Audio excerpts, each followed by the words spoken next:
Many people believe that Laurie Cunningham is the greatest black footballer that the UK has ever produced. Arsenal great Ian Wright says of him, "Laurie had the skills, but most importantly, he had the swagger. It was all about freedom and enjoyment and celebrating what you could do. Laurie was the first to bring that to professional football, and he was like a magnet. I was absolutely transfixed by everything that he did." A supremely talented, free-roaming winger with devastating pace, Cunningham was also a self-styled dandy and soul boy who loved dancing in bespoke suits. Different Class is not just a football book, it's also the story of London in the 1970s when race relations were the most diverse social issue of the day. Cunningham was a leading light of a generation of black teenagers who found an identity in the nightclubs and dance contests of the London soul scene. Born in March 1956, the son of Jamaican parents, he grew up in working-class Islington. At 14, he was spotted by local club Arsenal. At this time, many managements dismissed black footballers as naive and temperamental. A friend of Cunningham recalls the coaching they received at Highbury. "We don't want any of that flashy football, we want give and go." 2 years later, Cunningham was released after being told he was not the right material. His Sunday league coach found him a trial at Leyton Orient, and under the wise management of George Petchey, the disorganised teenager was transformed into one of the best young players in the country. His maverick personality was reflected in the way he dressed.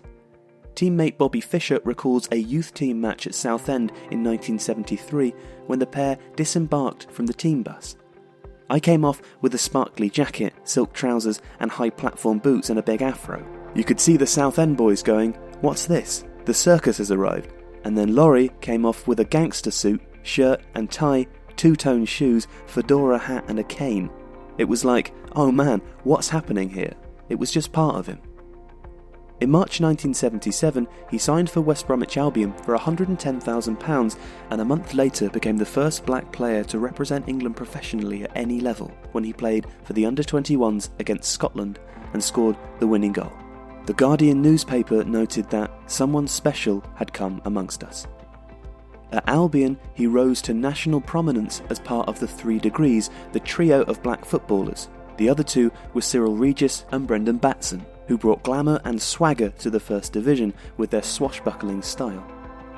Their impact cannot be overstated at a time when racist chants and bananas thrown from the terraces were seen as part of the game.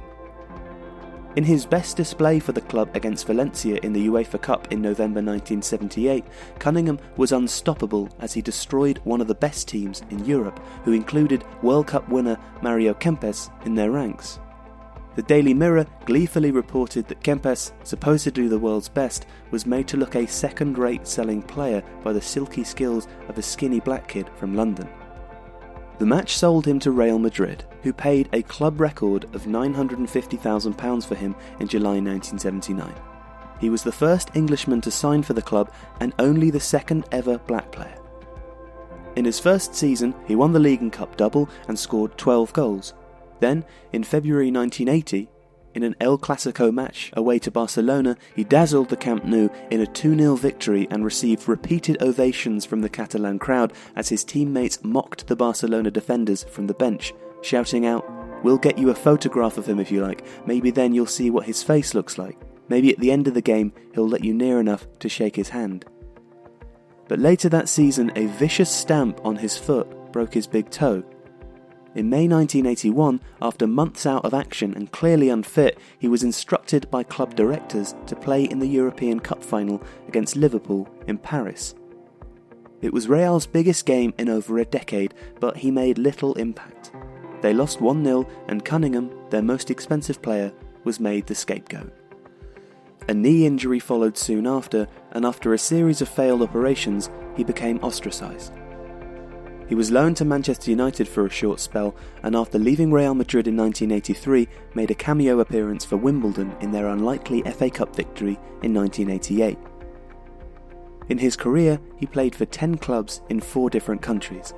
By 1989, he was back in the Spanish capital at Rayo Vallecano, Madrid's third team, whom he helped gain promotion to La Liga. On the 15th of July 1989, he was killed in a car crash at the age of 33. There is a growing awareness about the importance of Laurie Cunningham. In September 2016, an English heritage blue plaque was unveiled outside his childhood home in Finsbury Park. He is one of only 2 players to receive such an honour. The other is Bobby Moore, England's World Cup winning captain from 1966. He showed through his talent and temperament that black players were professional and could succeed at the highest level. Different Class, the story of Laurie Cunningham, Football, Fashion and Funk by Dermot Kavanagh is out now, and there's a link in the description if you'd like to find out more.